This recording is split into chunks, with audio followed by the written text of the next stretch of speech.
wheat comes off across the country, the weeds come up because there's no crop canopy to hold them down. So we look at options for post-harvest burn down, both with contact activity and more, we're hearing a big call for residual activity to hold those weeds down throughout the summer. Okay, here's the first piece of bad news I've got for you though. If you look at dicamba pricing today versus 4 years ago, it's double. I know, I don't like that either because dicamba I think is a great product to throw in with Roundup. It's a great product even by itself at killing broadleaf weeds. But when it's twice the price, am I going to use dicamba post-harvest? Probably not. So we're probably going to end up using a lot of 2,4-D. 2,4-D is virtually the same price as it was 4 years ago. So that's kind of the contact side of things. You've got Roundup, you've got either dicamba or 2,4-D. Those are the most popular choices. You can run out there with Gramoxone as well, and if you've got lots of Roundup resistant weeds, maybe that's a good choice for you. But the way we look at it, either the 2,4-D or dicamba, if you use a good strong rate, should be enough to take out all the broadleaf weeds, and then you've got Roundup for the grass weeds. And one of the challenges with post-harvest burn down is, wow, I don't want to have to be out there several times. And if I get some rains through the summer, all of a sudden I've got another flush of weeds coming. Now I can go no-till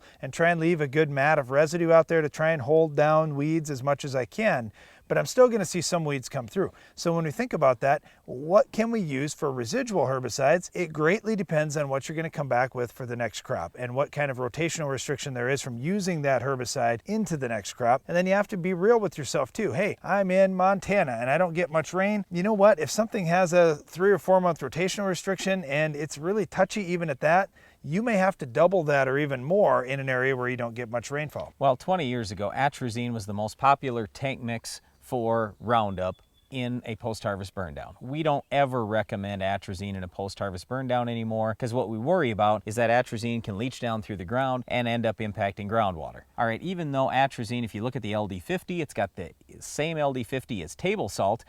People don't know that. People don't care. They don't want any atrazine in the water. So don't use atrazine. Our advice to you, use the Roundup plus either 2,4-D or Banvel, and if you want some residual, Valor's probably about your best option there. It's pretty Sharpen's inexpensive. an option too though. Sharpen is not terribly expensive, and the good thing about Sharpen is you've got rotational flexibility to a number of different crops, including winter wheat. That would be something that'd be completely safe to put on before winter wheat, even just a few days ahead of planting. But with Valor or Sharpen, they're both PPOs. They're both in the same chemical family. They both have burn down, plus they have residual. They're really good choices going to a lot of different crops, especially next spring. You can go to corn next spring, to soybeans next spring, to wheat, almost any crop next spring behind either Sharpen or Valor. All right, getting some questions about Prepare, and guys that have used Prepare ahead of winter wheat have had some pretty good luck with it. It is an ALS herbicide. And so if you think, well, you know what, maybe I'll just put my Prepare on early and try to get some residual out of that, I really strongly encourage you, use a different mode of action. When we're thinking about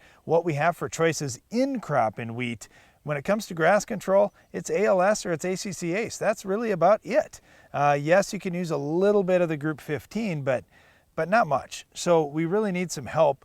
So don't burn those up early, trying to get extra control in your post-harvest burn down. Try some of these other products out there if you need some residual control. And the reason why I throw out Valor and I prefer that over Sharpen is Valor has activity on grass, Sharpen has none. Now Valor isn't great on grass, but still, talking about Darren's mode of action thing, we do really get concerned in small grain crops. Even if you're only planting small grains once every 3 years, we still get worried because we only have 2 chemistries to kill grass there.